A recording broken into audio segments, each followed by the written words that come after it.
శ్రీమాత్రే నమ. జయ గురు దత్తాత్రేయ నమ.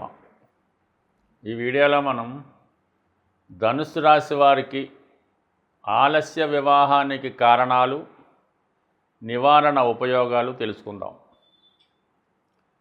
సాధారణంగా ఎవరి వివాహ జీవితం అన్నా కూడా సప్తమ భావం, సప్తమాధిపతి, సప్తమ భావాన్ని చూస్తున్న గ్రహాలు, అలాగే సప్తమాధిపతి ఏ గ్రహంతో కలిసి ఉంది మొదలగు విషయాల మీద జాతకుడి యొక్క వివాహం ఎప్పుడు జరుగుతుంది, ఎటువంటి భార్య వస్తుంది, వివాహం తర్వాత ఎటువంటి జీవితం గడుపుతాడు, ఇవన్నీ కూడా ఈ ధనుసు రాశి వారికి బుధుని యొక్క స్థితిగతుల మీద ఆధారపడి ఉండడం జరుగుతూ ఉంటుంది.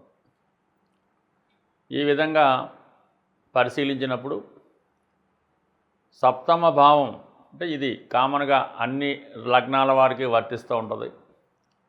సప్తమ భావం చరరాశి అయినప్పుడు అతని జీవిత భాగస్వామి ఏదైనా ఒక దూర ప్రాంతం నుంచి వచ్చే అవకాశం ఉంటుంది.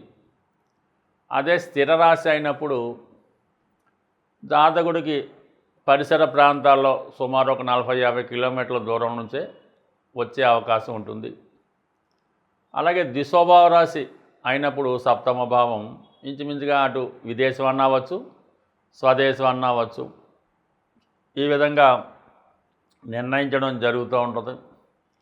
ఇప్పుడు ఈ ధనుసు రాశి వారికి సప్తమ భావం ద్విస్వభావ రాశి అవ్వటం వల్ల సాధారణంగా ద్వికళత్రం అంటే 2 సార్లు వివాహం జరిగే అవకాశం ఉంటుందని చెప్తూ ఉంటారు. అది అన్ని విషయాల్లో కూడా కరెక్ట్ కాదు. అది కొంతవరకు పూర్వకాలంలో జరిగే అవకాశం ఉందేమో కానీ ప్రస్తుతం అయితే అవకాశం లేదు. అలాగే కేవలం సప్తమ భావం ద్విస్వభావ రాశి అవ్వటం వల్ల 2 వివాహాలు 2 భార్యలు అంటే ఇంచుమించుగా 12 రాశుల్లో 4 రాశులు ద్విస్వభావ రాశులు ఉంటాయి కాబట్టి అంటే 33% మందికి 2 భార్యలు ఉండడం జరుగుతుంది కదా. అలాగైతే ఎప్పుడూ జరగదు. ఇంకా సప్తమ భావాధిపతి అయిన బుధుడు కూడా ఇంకొక ద్విస్వభావ రాశిలో ఉంటూ అనేక రకాల కాంబినేషన్స్ కలిసినప్పుడు ఈ విధంగా ఏర్పడే అవకాశం ఉంది. నవే డేస్లో సాధారణంగా భార్య వేరే వారితో కొద్దిపాటి పరిచయం ఉండే అవకాశం ఉంది. అంటే ప్రతిదానికి కూడా మనం ఈ రిలేషన్ అన్నది అనుకోకూడదు.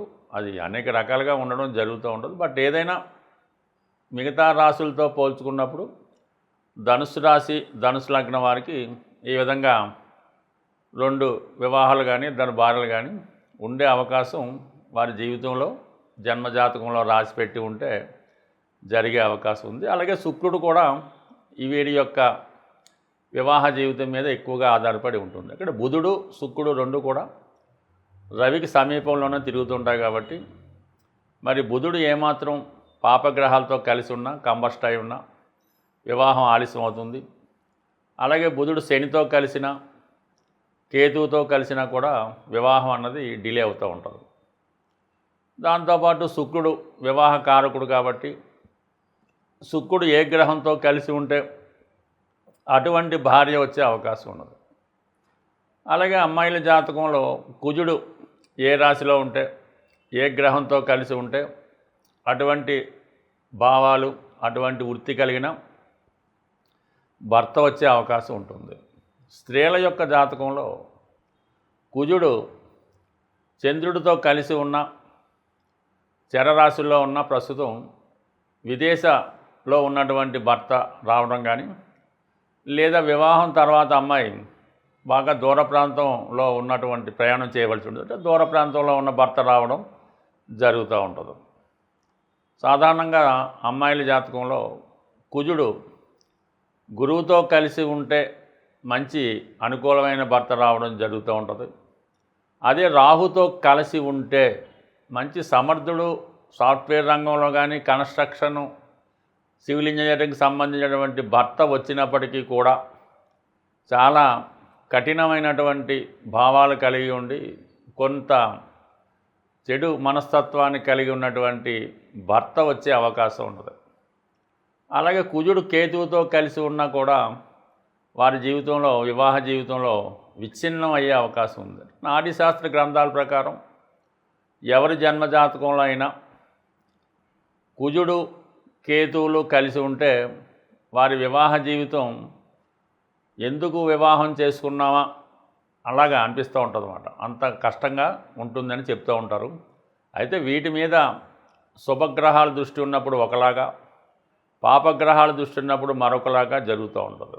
సాధారణంగా ఈ జ్యోతిష శాస్త్రంలో ఉన్నటువంటి రూల్స్, ఈ కాంబినేషన్స్ కొన్ని ఉంటాయి కదా, అవి గ్రంథాల్లో రాసినప్పటికీ చాలా వరకు అవి మ్యాథమెటిక్స్ లాగా ఖచ్చితంగా జరగవు. మిగతా అన్నీ కలిసి రావాలి, దశ అంతర్దశలు కలిసి రావాలి, ఇన్ని విధాలుగా ఉన్నప్పుడు మాత్రమే వస్తూ ఉంటాయి. అలాగే అబ్బాయిల జాతకంలో శుక్రుడు శనితో కలిసి ఉంటే మంచి స్థితిమంతురాలైనటువంటి ఉద్యోగస్తురాలు భార్య వస్తుంది. జీవితం వివాహం తర్వాత సెటిల్ అయిపోతూ ఉంటుంది.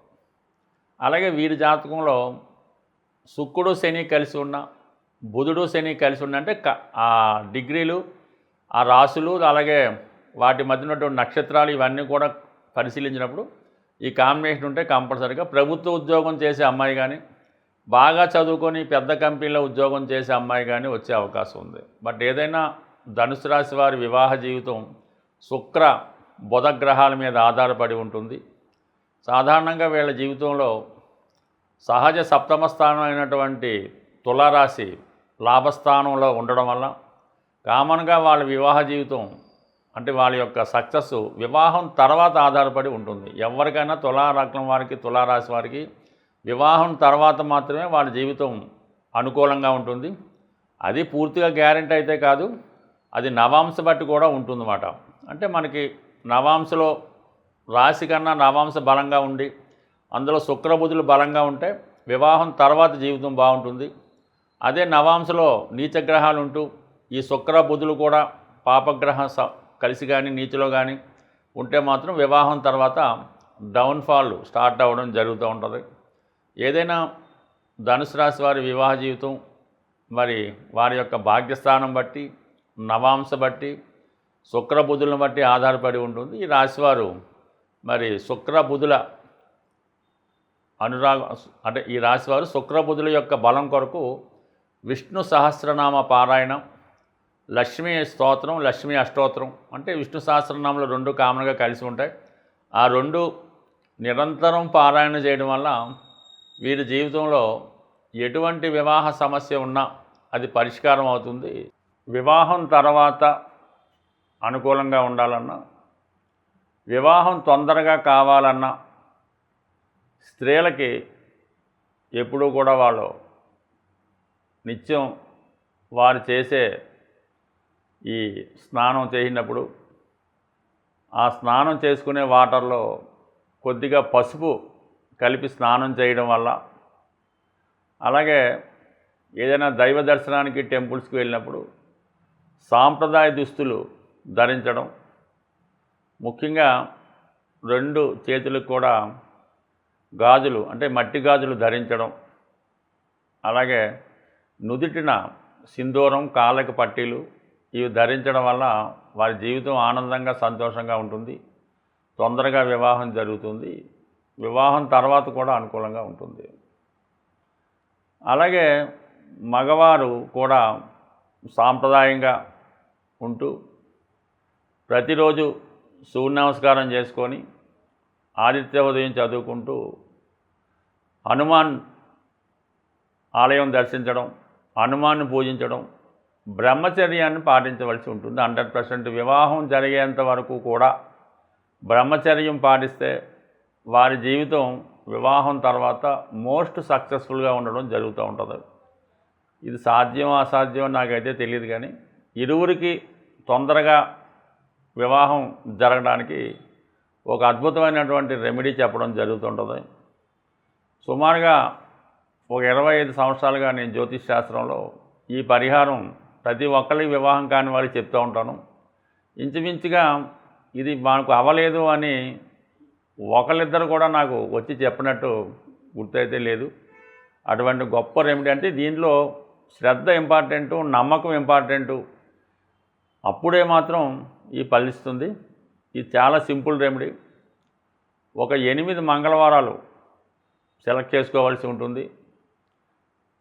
మనం ఏదైతే ప్రారంభిస్తామో మంగళవారం, ఆ మంగళవారం రోజు ఎవరైతే సాధకుడు ఉంటాడో అది వారికి సాధన తార అయి ఉంటుంది. ఆ సాధన తార వచ్చిన రోజు మంగళవారం అయి ఆ రోజు ఈ 8 వారాలు చేయవలసి ఉంటుంది. చక్కగా శుభ్రంగా తలకు స్నానం చేయడం, సాంప్రదాయ దుస్తులు ధరించడం, 108 తమలపాకులు, ఒక 5 అరటిపళ్ళు, ఒక కొబ్బరికాయ, కొద్దిగా సింధూరంతో ఆంజనేయ స్వామివారిని దర్శించడం, తమలపాకులతో అర్చన చేయడం, స్వామికి సింధూరం సమర్పించడం, 5 ప్రదక్షిణలు చేయడం, చక్కగా ఇంటికి రావడం, ఆ రోజంతా కూడా సాధారణ భోజనం చేయడం, రాత్రి పడుకునేటప్పుడు నేల మీద అంటే చాప దిండు వేసుకొని దక్షిణ వైపు తల ఉంచి నిద్రించడం, మరి ఆ పడుకునే సమయంలో కానీ పడుకోనగా ముందు కానీ హనుమాన్ చాలీసా పారాయణ చేయడం, అలాగే మీరు ఇంట్లో ఏ దైవాన్ని అయితే పూజిస్తారో ఆ దైవాన్ని కూడా మరి పూజించి ఏదో ఒక నైవేద్యం అంటే ఎక్కువగా బెల్లం కానీ పటిక బెల్లం కానీ ఇంట్లో ఉన్నటువంటి మీ దేవతకి నైవేద్యంగా పెట్టి ఈ విధంగా 8 మంగళవారాలు పూర్తి చేయవలసి ఉంటుంది. స్త్రీలైతే మధ్యలో గ్యాప్ వస్తే మళ్ళీ దాన్ని కంటిన్యూ చేసుకోవచ్చు.